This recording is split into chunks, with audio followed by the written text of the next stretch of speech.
ಹುಬ್ಬಳ್ಳಿ ಅಭಿವೃದ್ಧಿಯ ಹಾದಿಯಲ್ಲಿ ವೇಗವಾಗಿ ಸಾಗುತ್ತಿದೆ. ಹೊಸ ವಿಮಾನ ನಿಲ್ದಾಣ ಟರ್ಮಿನಲ್ ಸಿದ್ಧವಾಗುತ್ತಿದೆ. ಇದು ಉತ್ತರ ಕರ್ನಾಟಕದ ಭವಿಷ್ಯವನ್ನು ಸಂಪೂರ್ಣವಾಗಿ ಬದಲಾಯಿಸಬಹುದು. ಸುಮಾರು 350 ಕೋಟಿ ವೆಚ್ಚದಲ್ಲಿ ನಿರ್ಮಾಣವಾಗುತ್ತಿರುವ ಈ ಆಧುನಿಕ ಟರ್ಮಿನಲ್ ಪ್ರತಿ ಗಂಟೆಗೆ 1200 ಪ್ರಯಾಣಿಕರನ್ನು ನಿಭಾಯಿಸಬಲ್ಲದು. ಇದರಲ್ಲಿ 4 ಏರೋ ಬ್ರಿಡ್ಜುಗಳು, ವಿಶಾಲ ಪಾರ್ಕಿಂಗ್ ಮತ್ತು ಭವಿಷ್ಯದ ಅಂತಾರಾಷ್ಟ್ರೀಯ ಹಾರಾಟಗಳಿಗೆ ಸೌಲಭ್ಯಗಳಿವೆ.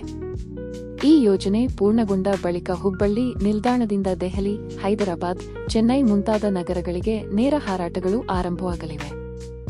ಆದರೆ ನಿಜವಾದ ಬದಲಾವಣೆ ಏನು ಗೊತ್ತಾ? ಅಂತಾರಾಷ್ಟ್ರೀಯ ಹಾರಾಟಗಳು ಆರಂಭವಾದರೆ ಹುಬ್ಬಳ್ಳಿ ಉತ್ತರ ಕರ್ನಾಟಕದ ಜಾಗತಿಕ ಗೇಟ್ವೇಯಾಗಲಿದೆ. ವ್ಯಾಪಾರ, ಪ್ರವಾಸೋದ್ಯಮ ಮತ್ತು ಉದ್ಯೋಗಾವಕಾಶಗಳಿಗೆ ಹೊಸ ದಿಕ್ಕು ನೀಡಲಿದೆ. ನಿರ್ಮಾಣ ಕಾರ್ಯ ವೇಗವಾಗಿ ನಡೆಯುತ್ತಿದ್ದು 2026 ಮಧ್ಯಭಾಗದಲ್ಲಿ ಪೂರ್ಣಗೊಳ್ಳಲಿದೆ.